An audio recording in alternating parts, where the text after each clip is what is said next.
In the heart of the Flint Hills, where the prairie stretches as far as the eye can see, there's a man whose legacy burns bright. Clenton Owensby. So I was raised in the shortgrass prairie of eastern New Mexico, and then I was educated in the range management profession in the southern part of the state of New Mexico in desert plains grassland. And I had some experience working for the Forest Service as well with relation to fire. I'm a professor of range management at Kansas State University. My tenure here has been since 1964, so I think that's 55 years. Clenton's journey from a reluctant teacher to a fervent champion of the tallgrass prairie is a testament to the profound impact of experience and dedication. Initially, when I came here, I was looking to get a PhD in range management and head back to New Mexico. That was my goal in life. And I didn't want to do any teaching at all because I couldn't stand up in front of a group and say 2 words. It was that kind of a situation. But as I was here, I began to find out that the tallgrass prairie is something that's just a little bit special in rangelands because of its productivity. For over 5 decades, Clenton has stood as a beacon of knowledge and stewardship in the Flint Hills, dedicating his life to understanding and preserving this unique ecosystem. Probably the thing that most often is attributed to me is that I'm a pyromaniac. In other words, that I burn. When Clenton arrived at Kansas State University in 1964, he encountered a prevailing belief that fire was detrimental to the Flint Hills ecosystem. When I came here in 1964, the university did not recommend that you burn rangeland. In fact, they recommended that you not burn rangeland. There was an anti-fire bias within the Flint Hills region of Kansas from the standpoint of people like, at that time, the Soil Conservation Service, and the university itself did not favor the use of fire. And so that was something that, well, it bothered me, quite frankly, in that I have this rule. If the ranchers are going to do something for a hell of a long time, it's probably a pretty good thing. And because if it's not a good thing, then they're going to abandon it. Undeterred by conventional wisdom, Clenton embarked on a mission to change hearts and minds, advocating for the use of prescribed burning as a vital tool for prairie management. And one of my first duties, I thought, was to change the idea that fire was something that was bad for the Flint Hills. Through tireless effort and collaboration with extension agents and conservationists, Clenton championed the ecological importance of fire in maintaining the health and diversity of the tallgrass prairie.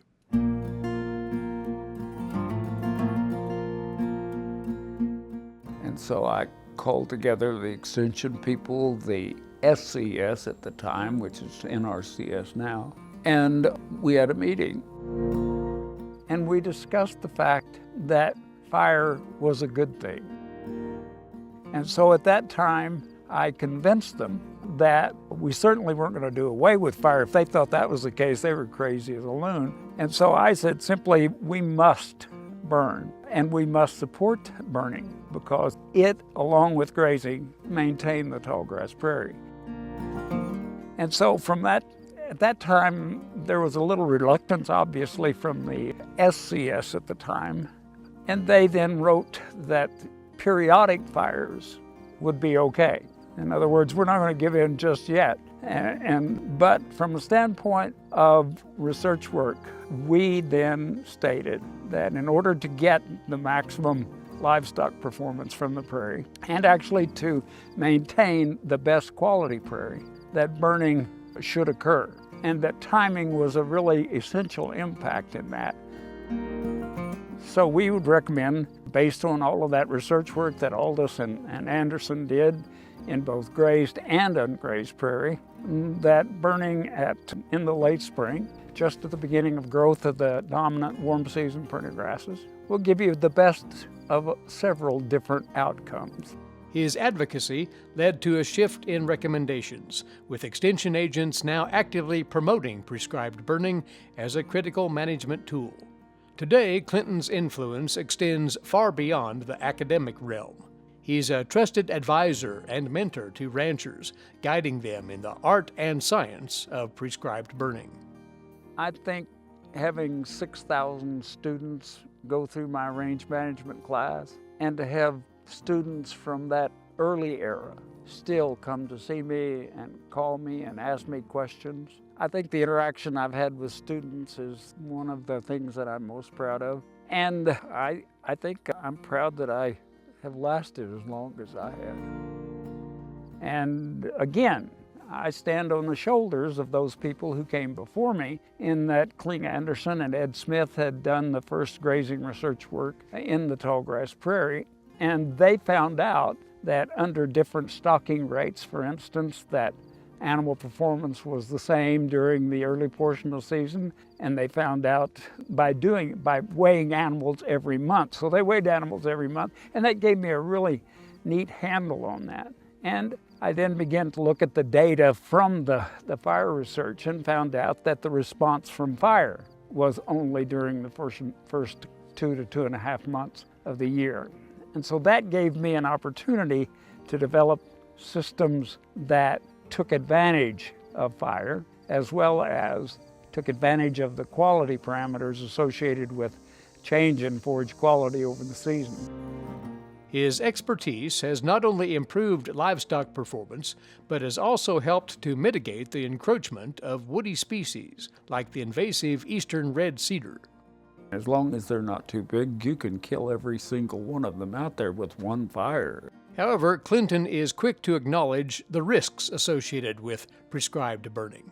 And whenever I talk to students or ranchers about fire, I definitely point out that it is a risky business. He emphasizes the importance of proper training and caution, recognizing that without expertise, fire can pose significant dangers to both land and life. Fire's not easy. It's tough. If you can't control it, just one time it gets away from you, then you won't want to burn again. And so in these smaller tracts, these hobby farmers, we basically have had an abandonment of fire, and therefore we've had eastern red cedar and dogwood and buckbrush and that have increased dramatically in those areas. So I think that basically there's been more encroachment of woody species into the prairie. Clinton's commitment to responsible land management extends to advocating for self-regulation and compliance with environmental regulations. The regulations with respect to county regulations with respect to burning, how they impact what I'm doing out there are really very useful in that regard, because they then assure that I'm not going to be burned by someone else who was irresponsible. And so I think they're very good, and they're not, fortunately in the county that I'm in, they're not overly regulated. And for those people who are not very astute with respect to burning, it sort of puts a limit to them so that we get that. So I'm not in any way put off by the counties regulating fire in the Flint Hills region, because they've been very good at that, in my opinion. He understands the delicate balance between the benefits of prescribed burning and the need to protect air quality. The thing that was popular at the time, and that was the business of elevated CO2 in our atmosphere. Now, initially, the looks at elevated CO2 in our atmosphere had nothing to do with climate change. Clinton's research delved into the direct effects of elevated carbon dioxide levels on the grasses that define this unique ecosystem. And one of the things that you do when you address that is to simply find ways to take that carbon out of the atmosphere and put it into some stored form. That's called carbon sequestration. Through meticulous experimentation, Clinton and his team sought to understand how increased carbon dioxide levels impacted carbon sequestration in the prairie. But That's on one small spot, and actually these chambers were 3 meters in diameter. And so the tendency changed, the priorities changed towards climate. As Clinton's work evolved, so did his understanding of the intricate relationship between the prairie ecosystem and the broader climate system. You know, we could have 3 times as much leaf area under an ungrazed situation. It wouldn't be capturing as much carbon as a grazed situation in the late season. Through his dedication and perseverance, Clinton shed light on the importance of managing the tallgrass prairie in a way that balances carbon capture with environmental sustainability. For Clinton, protecting the prairie meant more than just understanding its complexities. It meant safeguarding its future for generations to come.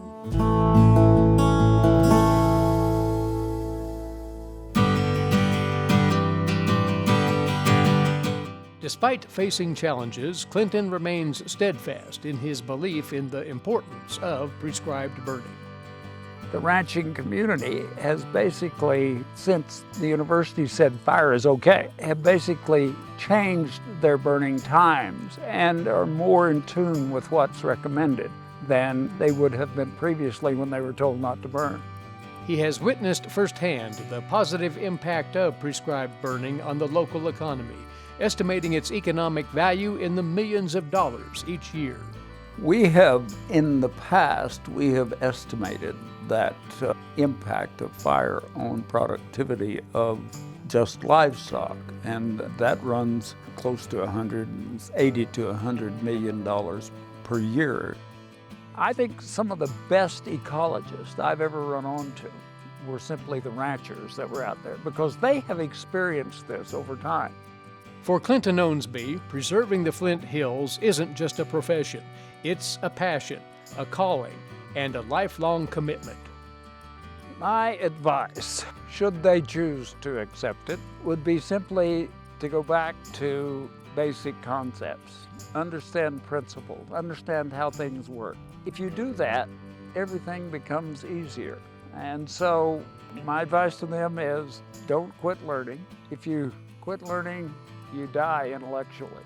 So what I'd think is go back, read the current literature, ask questions of people in research areas. And if you do that, then you'll be the new innovator. You know, I want to be the guy that has the one thing that I developed that everybody else does research work on. For over 5 decades, Clenton Owensby has been a guiding light in the Flint Hills, championing the benefits of prescribed burning and leaving an indelible mark on the land and the people who call it home. What my legacy is. I don't want a tombstone. I don't want a building named after me. I just want to know in my heart that what I did made the place out here better. That's my legacy. And so if at the end someone says, what did he accomplish? I hope they say he made range management in the Flint Hills better.